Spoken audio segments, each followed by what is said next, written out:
Welcome to another episode of Conversations with Dr. Carol Swain. This is the show where we talk about faith, family, politics, unity, and whatever else is on my mind. And today, we're going to talk about the plight of conservative women. I'm a conservative woman. In today's society, certainly in academia, that almost makes you a pariah. Sometimes people treat you as if you are a Neanderthal. There is a lot about conservative women that people don't know. And we want our young people to embrace conservatism with pride because conservative women are strong women. We are part of the backbone of America. We can do it. We stand strong on principles. Joining me today to talk about her new book is Senator Marsha Blackburn.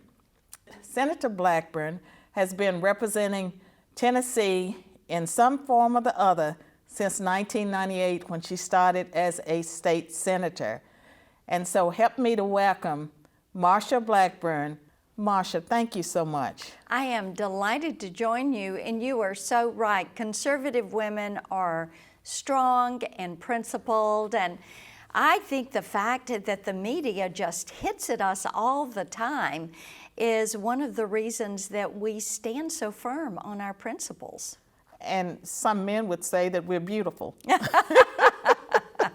I think that all conservative women have a lot that they bring to the fight every single day to defend faith, family, freedom, hope, and opportunity. And you know, Marsha, I think one of the things that we bring is that most of us, if not all of us, we are strong on our faith. Mm-hmm. And we give credit to God because, you know, like I wasn't seeking a platform. You weren't seeking, a platform. And just things happened in our lives that just got us to where we are today. And people don't understand the journey. You've had a fascinating journey. And I'd like for you to tell the viewers a little bit about how you came to be who you are today. Yeah. They won't have to read the book first. We would give them a preview of Right. this book, Senator Marsha Blackburn's book, The Mind of a Conservative Woman, Seeking the Best for Family and Country. It was released this year.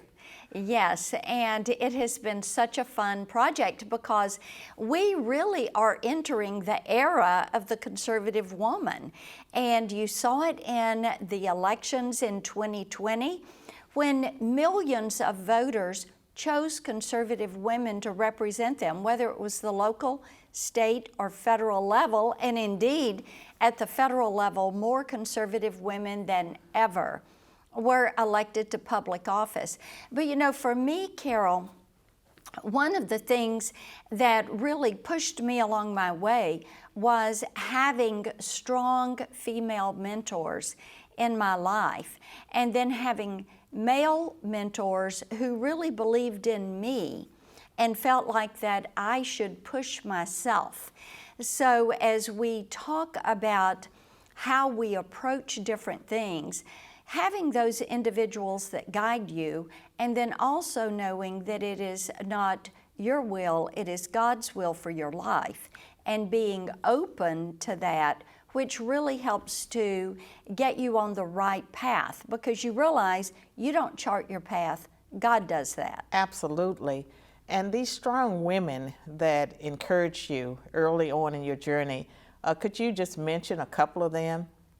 Of course, my grandmother and my mother, and then I had a couple of teachers, and it was so interesting, whether it was elementary school, middle school, or high school, having those teachers that would give you a well-placed word and saying you have the ability to do and to be and to achieve, and knowing that if your mind can conceive something and you have that ability, you can achieve it. You can make those dreams come true. And with conservative women, I think we have such a wide range of experiences that build that life equity in us, which is the combination of our experiences and our talents and our dreams, which will help make us valuable to our family, to our church, our community, to our country, and our world. Yes, and more women need to step up and use that life equity for the good of all. And one of the things you said that I think is so important, those words of encouragement, because I look at my story, you know, coming from poverty, being a high school dropout, a teen mom, there were people that came into my life. Sometimes they were strangers, and they encouraged me. And so our journey, you know, it's so much bigger than us. Yes. And I think about my life story, your life story, you know, it's not about us. That's It's right. bigger than us. It's about what kind of mark we make while we're here on this earth. And I think people need to realize that they can encourage others, they can change lives with their words, but we are here on this earth for a purpose. What we do will matter for generations, and America right now is at a crisis point that we have to get it right. To the ship, you know, is off course, and we have to right the ship. And just like in the Bible, when God used Deborah and she led the army, we have to be Deborahs. Conservative women, we are Deborahs.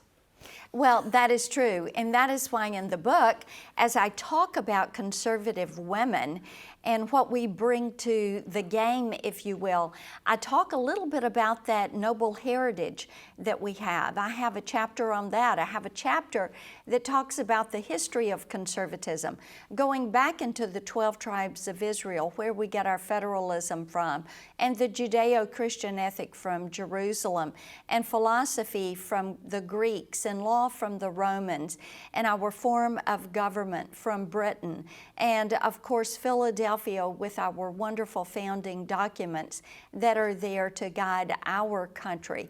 But you know, Carol, it's so interesting to me. You have all this richness that conservative women bring, and the media will continue to block them out. Well, that's because we represent a threat. If we didn't represent a threat, we would be embraced. And so, you know, when you're over the target is when you're getting flack, right? That is so true. And the left will consistently choose intellectual isolation and will avoid having that point and counterpoint in engaging conservative women, because I think you're right. They're afraid of what they're going to find out. Marsha, we're going to get more deeper into the topic, but right now we're going to hear from our sponsor. Conversations with Dr. Carol Swain is made possible by Cooper Steel, a family-owned business that provides the steel fabrications for some of the greatest buildings across the United States. 60 years ago, Kenneth and Faye Cooper founded their company in Shelbyville, Tennessee. Cooper Steel believes in sponsoring Carol Swain because we believe as she does, you build strong, you stand strong. What started as a vision and now a nationally recognized and operated company that remains true to its founders' Judeo-Christian values and principles.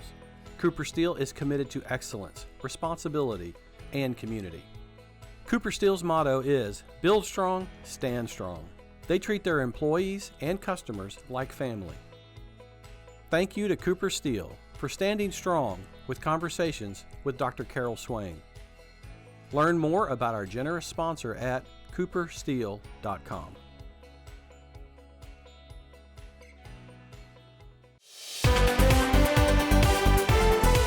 I'm back with my guest, Senator Marsha Blackburn, and we're talking about her life and also her latest book. Marsha, there was a chapter, I mean, your book is great, and Thank you. Love the way it's put together. There's a chapter on how destinies turn. Could you talk about that a little bit? Yes, I think it is so important for us to understand where we've been in order to know where we are going, and that's important for all women. As I said earlier, that helps make you who you are. and pulls together your life equity, if you will. But I love to talk about how women have this impact. You mentioned Deborah, and we know Esther and other women from biblical times who really helped lead the nation of Israel. And Carol, you look at your life and how those mentors and well-placed words help to change the course of your life. And likewise for me, I mentioned how my destiny had changed, or my course had seemed to change. Words from a teacher, encouragement from a teacher, taking up the challenge to go out and sell books door to door during my college practice summers. for asking for money, right, as a senator. And asking for votes, knocking on doors, and selling books. And it was such a great experience for me. And you look at how these doors are opened for you, and sometimes how doors are closed. Right. And how that shapes your destiny and shapes what you are going to do, where you're going to put your energy, what you're going to contribute. And for conservative women, and for those of us that are women of faith, knowing that it requires that we approach opportunities prayerfully. That's right. That we look at opportunities and say, is this where God would have me be? That's right. There's so much temptation. That's right. And what is going to be the wisest use of my time? You know, picking my battles wisely, if you will. And you know, Jeremiah 29:11, where the Lord speaks about the plan for our lives. And so God has a plan that was put in place, you know, before we were even born. Right. And so we know that we are being guided and that women are being used in very powerful ways. And I just keep emphasizing that it's not about us. Like God chose Esther, He chose Deborah, and He's used women, you know, throughout history. Mm-hmm. And women and men, God made them different, but He made them to work together as a team. And I noticed that one of the things that you say in your book is that it's important for women to work with men, that they're not our enemies the way the political left might argue about men. We need men just like we need women. Oh, absolutely. And former Speaker Newt Gingrich wrote the foreword for my book. He has been a wonderful mentor to me, and many times well-placed words and mentioning or sending a note that something was well done, or encouraging me to dig a little deeper on a topic. That is the type mentorship that we can each provide to women who are trying to chart their way, right, and are faithfully working in their careers. And you know, we do that knowing that many times corporations and many times the media is less friendly to conservative women. And Carol, it's one of the reasons I wrote the book. Well, I'm glad you did. And I think it's important too for us women.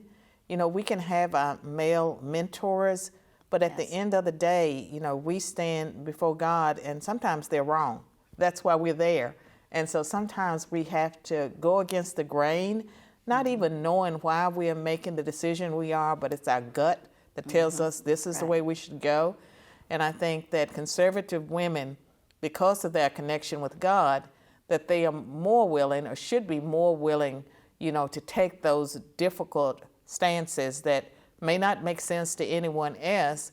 We may be standing alone, but then later we realize that we were hearing perfectly from God, and that was His will for us. Right. That is so true, and it is important, and it helps to strengthen us every time. Yes, and we need to take another break, and when we return, I want you to talk about your tips for conservative women, and for the listeners, you want to stick with this because there's a lot we have to learn. We'll be right back. For those of you who would like to know what exactly our children are facing in their education system, this is a must-read book. It will equip you and prepare you to make decisions about your child's health, about your child's education. So I want to encourage every one of you to grab a copy of Dr. Swain's book and join with me and Carol on the front lines in this critical time to eradicate the liberal abduction of our children. Cooper Steel is a family-owned business that provides the steel fabrications for some of the greatest buildings across the United States. 60 years ago, Kenneth and Faye Cooper founded their company in Shelbyville, Tennessee. What started as a vision and now a nationally recognized and operated company that remains true to its founders' Judeo-Christian values and principles. Cooper Steel's motto is, "Build strong, stand strong." Thank you to Cooper Steel for standing strong with Conversations with Dr. Carol Swain. I'm back with my guest, Marsha Blackburn, and we're talking about her exciting book and her life. Marsha, could you briefly tell our listeners, what are your top tips for conservative women? I know there's 10 at least.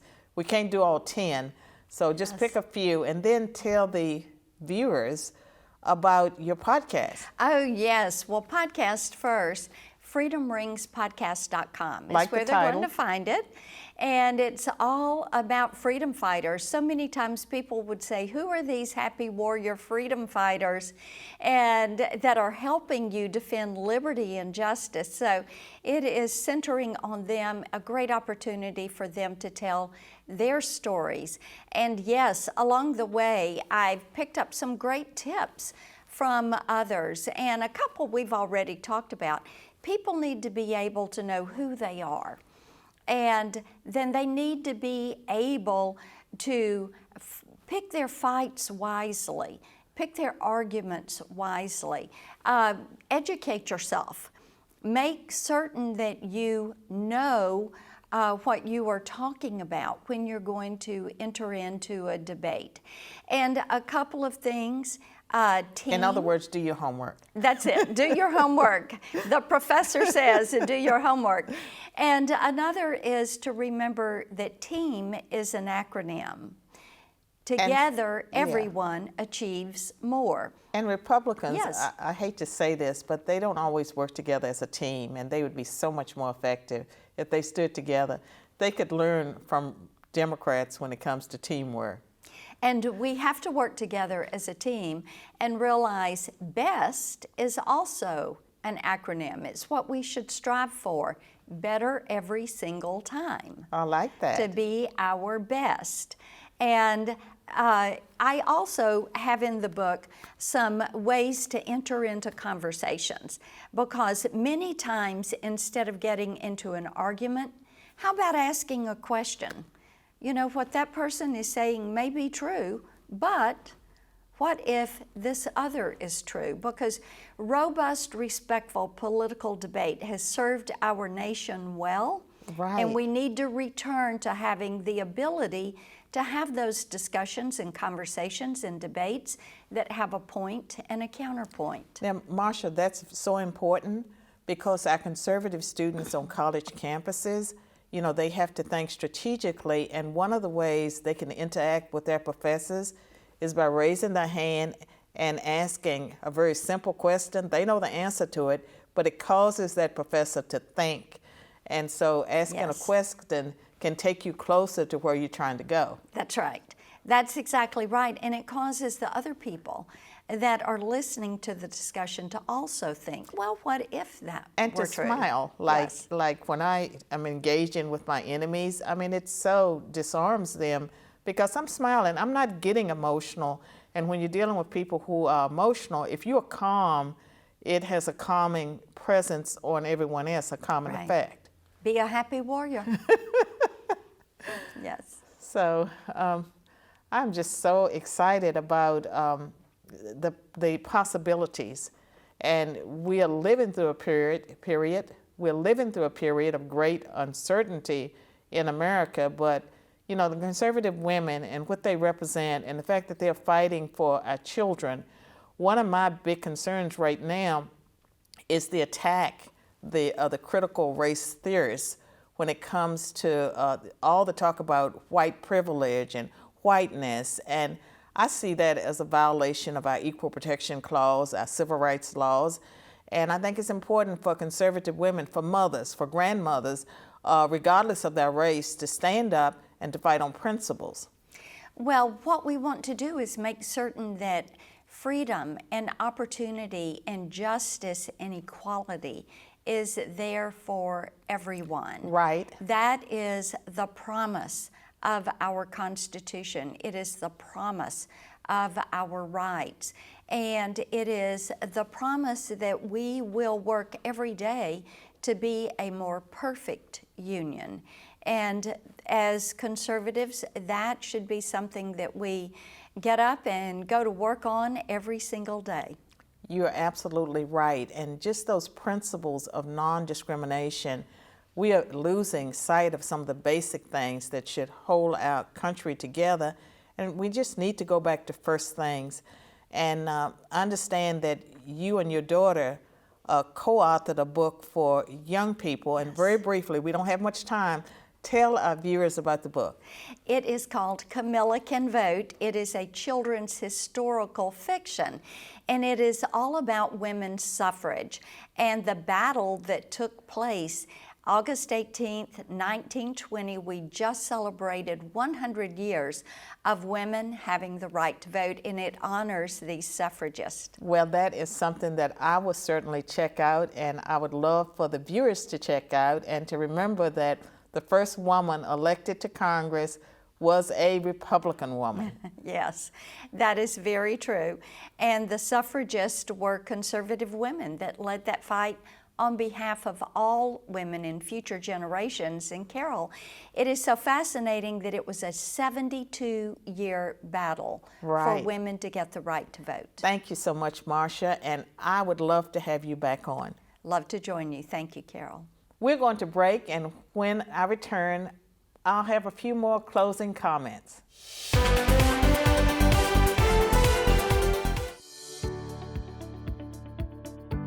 Demands for political correctness and mandatory race and gender diversity training have placed onerous burdens on businesses, churches, and nonprofits.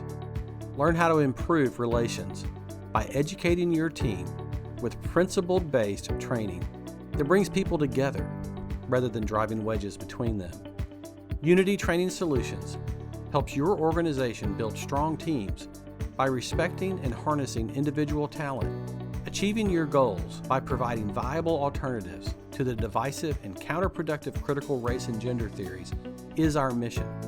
Our expert facilitators and consultants bring greater harmony to workplaces and educational institutions by respecting everyone's civil rights and equality under the law. We encourage Americans to rediscover and re-embrace our national motto, E pluribus unum, out of many, one. A few of our core values and principles include no hidden agendas, respecting the differences of others. Our citizens share more similarities than differences, and trusting in the traditional principles of hard work, integrity, and accountability.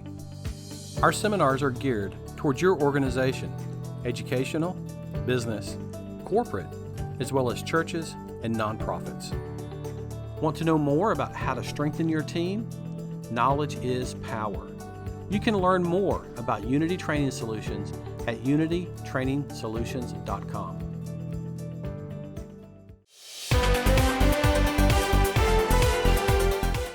Thank you for tuning in to this episode of Conversations. Conservative women are out there on the front lines, and we understand the importance of family, faith, and community and nation. We have important work to do, but we do this alongside men. We don't see men as our enemies. And so I would encourage our young people, as conservative men and women, to do your part to work together to change our nation and our world. It's really up to us to build the kind of future that we would want for our children and grandchildren. This is an important time in American history. The world is counting on us. So stand together, be a proud conservative. Conservatism is nothing to be ashamed of. And if you've never read Barry Goldwater's The Conscience of a Conservative, you need to read it. You need to know why you're conservative, what it's all about. Thank you.